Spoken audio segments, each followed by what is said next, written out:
Chapter 36. We woke to a vicious pounding on the door. Jamie clutched me. "Invasion," he whispered. My heart thumped in my ears. Should we hide? I was ready to push Jamie under the bed when I heard Lady Thornton yell from downstairs. "Susan, get up! We need you! We need everyone!" While Susan flung on her WVS uniform, I clambered down the stairs. Lady Thornton stood in the open doorway, breathing hard as though she'd been running, even though her automobile was waiting in the drive. "What's happened?" I asked. "A ship just docked in the village," Lady Thornton said, "full of soldiers from Dunkirk.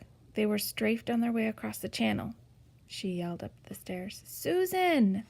Coming!" Susan hustled down, stuffing her hair beneath her WVS cap. She paused in the doorway and put her hand on my cheek. "You'll be okay?" she asked. "Both of you?" "Yes," I said.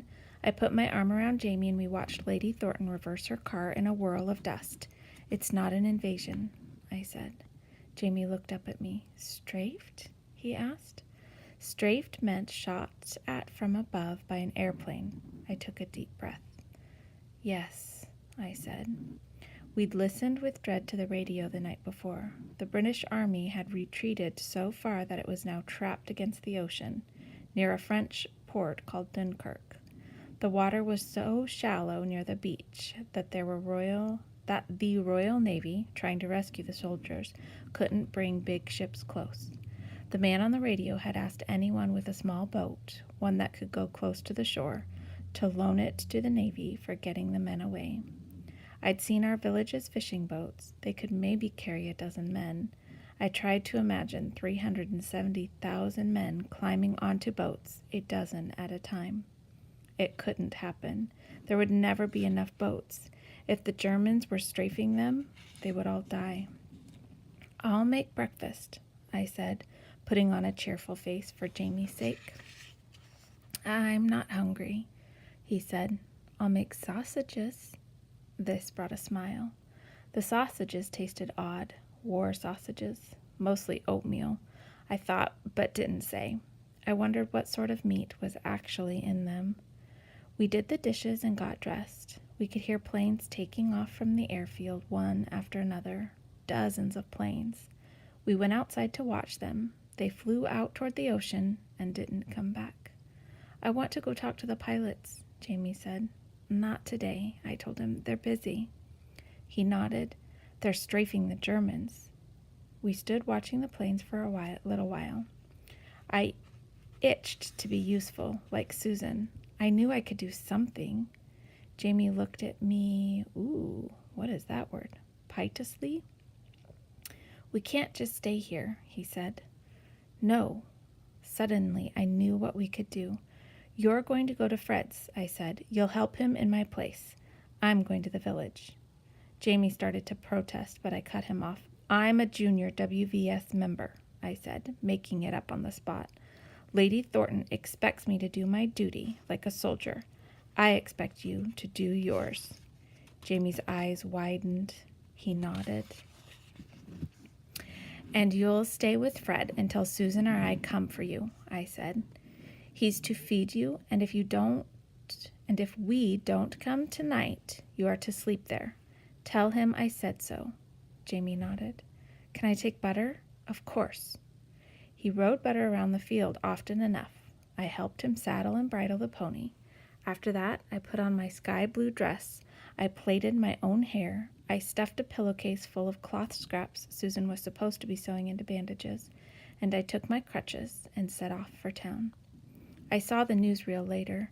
They didn't upset me, not when I'd already helped Dunkirk soldiers firsthand. But those newsreels showed a lie. In them, soldiers evacuating Dunkirk looked tired but happy. Under their thin hats, their faces were dirty, but their eyes shone bright. They grinned and waved and gave thumbs up to the cameras. Stalwart British fighters, heroic and grateful to be home.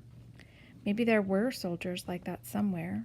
The ones in our village were shot, dead, or dying. Others were sick from the long, terrible retreat, the days without food and water. The men on that first ship who could walk had carried their severely injured comrades into the town hall. the place where I'd stood on evacuation day, waiting for someone to choose me. When I got to town, I saw a woman in a WVS uniform go inside the hall. I followed, pushing open the door. I gagged. The smell of blood hung across the room like a heavy iron fog, but worse than that, people don't tell you. They don't write about it, and they don't put it in the newsreel. When men are horribly injured, they lose control of their bowels. They mess themselves the way that babies do. The stench made my eyes water and my stomach churn. The whole room was filled with wounded men on stretchers.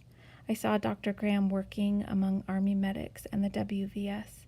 I saw Lady Thornton, her face streaked with blood. I saw Susan, who looked up and saw me. "Get out of here," she barked. Already I could see what some of the women were doing, peeling away the soldiers' pants and cleaning their naked backsides. They wouldn't want me helping with that. I nodded to Susan and slipped back outside. The street was full of less injured men, townspeople directing them into the pub, the library, any building with open space. Men stumbled, collapsed, cried, "Miss," one said, looking up at me. He sat on the curb with blood-soaked leg held stiff in front of him. "Water?" I went into the pub. It was full of soldiers and people from the village. If anyone noticed me, they didn't care. I tossed my crutches and pillowcase behind the bar, found a pitcher and filled it, grabbed a mug, limped to the street, and gave the water to the soldier. He drank until the pitcher was empty. I went back and forth carrying water. Eventually, the publican's daughter, who seemed about my age, came out with a heavy bucket. "You stand here with the mug," she said. "I'll bring buckets back and forth." Soldiers clustered around me, reeking, stinking, filthy, their uniforms crusted with sweat and blood. They drank and drank, cracked lips, haunted eyes. Another bucket of water, and another. The publican's daughter brought more mugs, which I dipped into the buckets and passed around. When the flow of men who could still walk ceased, I later learned that if they could, they went on to the train station and then to an army base north of us. I went into the pub and tried to help the soldiers there. It was the same with them as in the hall. Blood, filth, exhaustion. Daisy, that was the publican's daughter's name, and I went down the rows giving out drinks. Water first and eventually tea. Back and forth down the rows. It seemed impossible that all these men could come from one ship, even if it had been a big ship. When I said so to Daisy, another villager cut in. "We're on the 3rd or 4th ship by now. They're unloading wherever they can dock and going back for more." Sometime after dark, Daisy's mother insisted we rest in the kitchen. She sat us at a long table and pushed plates of food in front of us. "Eat," she commanded. Daisy sat unmoving. I was trying to will myself to pick up a fork when I saw something splash into Daisy's plate. I looked up. Tears streamed down Daisy's face. "None of that," Daisy's mother said. "Won't help any." "But they're dying," Daisy said. "No, they're not. They look awful, but men can look much worse and still live. You'd be surprised. Eat and rest, or I'll send you both to bed." We ate. "You've ruined your dress," Daisy said. I looked down. My sky blue dress was covered with dark smudges and smears of grime. "It's my favorite," I said. Daisy nodded. "It's pretty." When we'd rested, we went back out and made another round of tea.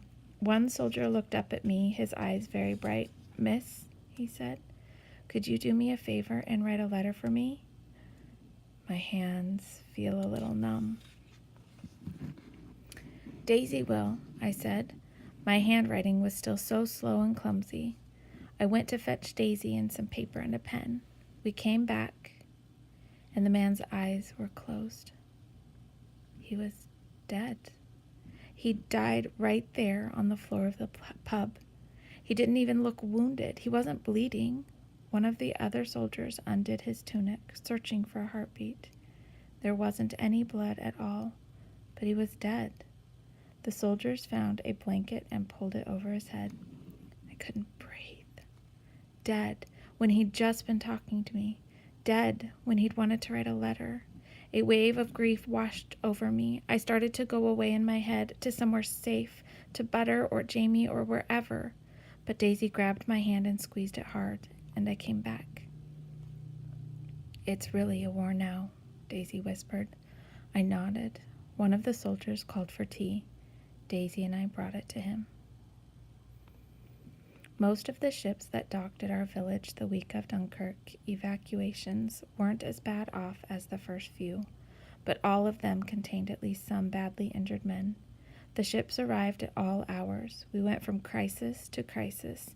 The hull never emptied. The Spitfires from our airfield took off and landed in waves, constantly, day and night, flying out to protect the troop ships as much as possible. Meanwhile, the entire village fed and tended the soldiers. Before midnight on the first day, Susan found me at the pub. Daisy's mother told her what we'd been doing.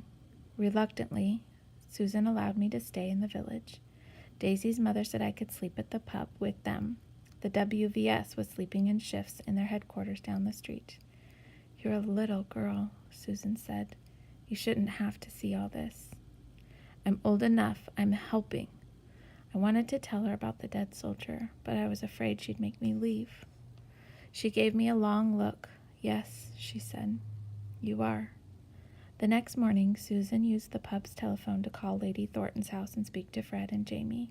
And then we carried on. Whenever Daisy or I grew too exhausted to continue, we crept back to the kitchen and slept on the bench by the door. When we woke, we went back to work. Everyone did.